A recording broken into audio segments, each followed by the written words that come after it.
নিউজিল্যান্ডের বিপক্ষে one day series জিততে এবার এক তরুণ ক্রিকেটারকে ট্রাম্প কার্ড হিসেবে ব্যবহার করার ঘোষণা দিলেন tiger head coach Phil Simmons, যাকে নিয়ে ভীতিতে আছে আবার প্রতিপক্ষ।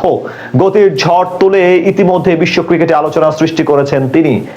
তার কাছে এই ধরাশায়ী হতে পারে সফরকারীরা নিউজিল্যান্ডের বিপক্ষে সিরিজে। তবে কোন ক্রিকেটারকে ট্রাম্প কার্ড হিসেবে ব্যবহার করবে বাংলাদেশ, সেই সব নিয়ে বিস্তারিত এই রিপোর্টে।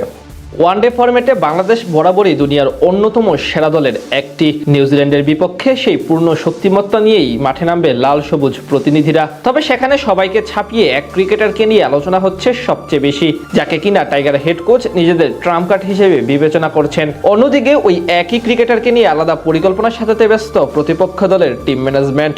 দিন যত গড়াচ্ছে বাংলাদেশ দলের তরুণ ক্রিকেটাররা তত বেশি সমৃদ্ধ হচ্ছে। বিশেষ করে টাইগার পেস ইউনিট এখন জগতের অন্যতম সেরা। সেই তালিকায় বড় নাম নাহিদ রানা। বল হাতে গতির ঝড় তুলে রীতিমতো ক্রিকেট দুনিয়ায় টক অফ দ্য টাউনে পরিণত হয়েছেন তিনি। সদ্য পাকিস্তান সুপার লিগে দুর্দান্ত পারফরমেন্স করে এসেছেন রানা। বল হাতে একাধিক রেকর্ডের মালিক ছিলেন এই পেস বোলার। তার চেয়ে বড় কথা, পাকিস্তানের বিপক্ষে টাইগারদের সর্বশেষ সিরিজেও প্লেয়ার অব দ্য সিরিজের পুরস্কার পেয়েছিলেন তিনি। সেখান থেকে রানার মতো একজন পেসার নিশ্চিতভাবে ভীতির কারণ হবে প্রতিপক্ষের জন্য। পাকিস্তানের বিপক্ষে প্রথম ওয়ানডেতেই ক্যারিয়ার সেরা স্পেল উপহার দেন এই ফাস্ট বোলার। মাত্র 24 রান খরচায় শিকার করেন 5 উইকেট। এরপর 2 ম্যাচে নেন আরো 3 উইকেট। সবচেয়ে বড় কথা, গতি, লাইন লেন্থ এবং কন্ট্রোলে তিনি বিশ্বের অন্যতম সেরা পেসার হয়ে উঠছেন।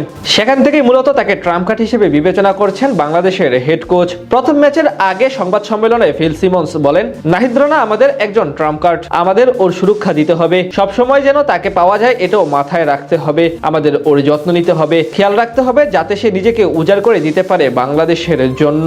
এদিকে টাইগার হেড কোচ যখন তাকে নিয়ে এমন প্রত্যাশা করছেন, ঠিক তেমনি নিউজিল্যান্ড দলও তাকে নিয়ে খানিকটা বাড়তি ভীতিতে আছে। বল হাতে রানার সাম্প্রতিক সময়ের পারফরমেন্স চোখে পড়েছে তাদের, তাই তো রানাকে দুর্দান্ত বলতেও ভুল করেননি তাদের হেড কোচ। তার মতে এমন কন্ডিশনে এই পেসার হতে পারেন বড় বিপজ্জনক। নিউজিল্যান্ডের হেড কোচ রব ওয়াল্টার রানাকে নিয়ে বলেন, দারুণ একজন ফাস্ট বোলার, এই কন্ডিশনে তাকে সাহায্য করবে। বাংলাদেশের হয়ে এমন ফাস্ট বোলারকে দেখতে পাওয়া বেশ ভালো ব্যাপার। সে ঘন্টায় 140 কিলোমিটার গতিতে বল করে, কিছুটা ভিন্ন কন্ডিশন হয়তো, তবে এখানে নিজের স্কিল কাজে লাগিয়ে তাকে সামলাতে হবে।